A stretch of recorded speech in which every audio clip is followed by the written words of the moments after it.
Some additional things that you can look for in terms of child indicators that there may be abuse or neglect happening.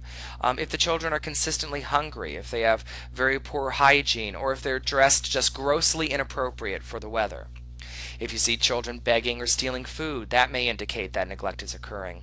If you notice that they're consistently fatigued or listless, that can indicate that there are problems, such as, in addition, looking for things like them having difficulty walking or sitting comfortably. Those can indicate that abuse is taking place. Keep an eye out for torn or stained underclothing, or if they seem to be exhibiting signs of pain or itching in their genital areas. As well as if the child or the teen seems to possess unusual knowledge of sexual behavior, that can also be an indicator that perhaps they're experiencing some abuse. Not only can you look at what's happening with the child to potentially see a sign of abuse or neglect, but you can also look towards the adult's behavior and look for signs there. Look for things like the adult showing little or no concern for the child, or be suspicious if the adult denies the existence of a suspected problem or blames the child for that problem. So if the child shows up with a significant bruise on their arm, let's say, and you question that with the adult and bring up the fact that the bruise is there and you show concern, if the adult denies that it's a problem or says, oh, it's just his fault, he's always climbing on top of things and falling down, well, that may actually be true, but it also could indicate a potential abuse or neglect.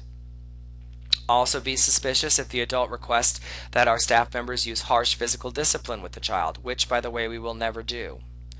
And there may be some abuse or neglect happening, or certainly some significant difficulties in their relationship, if the adult talks about the child or behaves towards the child as if the child is worthless or bad. Also, watch the way the child and the adult interact with one another, because by watching those interactions, you can sometimes pick up signs of some real significant problems. Do the adult and the child rarely touch or look at one another? Do they say that they don't like one another? Do they approach each other at very little? Do they go near each other very little? All of those can indicate that there may be some serious problems within their relationship, and sometimes those problems may take the form of abuse or neglect. You may be concerned about client confidentiality issues and how maintaining the confidentiality that children with disabilities are entitled to, how maintaining that confidentiality might intersect with your requirement both through FEET policy and through state law to report abuse or neglect. Don't be so concerned about that. Suspicions of child abuse or neglect, they take a higher priority than maintaining client confidentiality. When you go to make a report, what information do you need to have? Well, if at all possible, you need to have the full name, the address, and the age of the child, at least an estimation of the age. It would be great if you had the name and address of the child's parents or their legal guardians, or if somebody else has custody of the child, that person's name or address. You need to be able to explain to the person to whom you're reporting the nature and the extent of the injuries or the suspected injuries or neglect. If you have any information about any previous incidents related to abuse or neglect, then you need to provide the person to whom you're reporting that information as well. And then anything else that you can think of that may be helpful in determining the extent or the nature of the injuries or neglect, or to identify the person who you think is the perpetrator of the abuse and neglect. Any other information such as that would also be helpful. When you go to make a report, do you need to give your name? Well, that depends on whether you're defined as a mandatory reporter under the law. Under the law, yes, you must give your name to the state agencies to whom you report the abuse.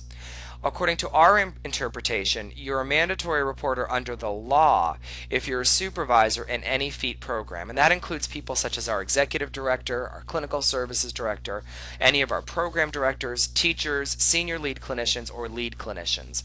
And all of those people we think qualify as mandatory reporters under the law because they all hold supervisory positions within FEET of Washington. But remember, even if the law doesn't define you as a mandatory reporter, FEET of Washington considers everybody to be a mandatory reporter. Still, if you're not defined as a mandatory reporter under the law, then you don't have to give your name when you make your report of suspected child abuse or neglect.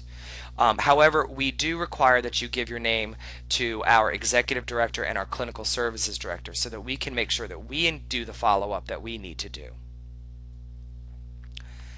And what happens if you do suspect that abuse or neglect may be happening and you fail to report? Well, if you're a state-defined mandatory reporter, and again, that's anybody who has supervisory responsibilities within feet of Washington, then our state law says that if you fail to report, you are guilty of what's called a gross misdemeanor, which is pretty significant. In addition to that, if you fail to report your suspicions of abuse or neglect, then that will result in feet of Washington immediately terminating your employment, your practicum, or your volunteer opportunity.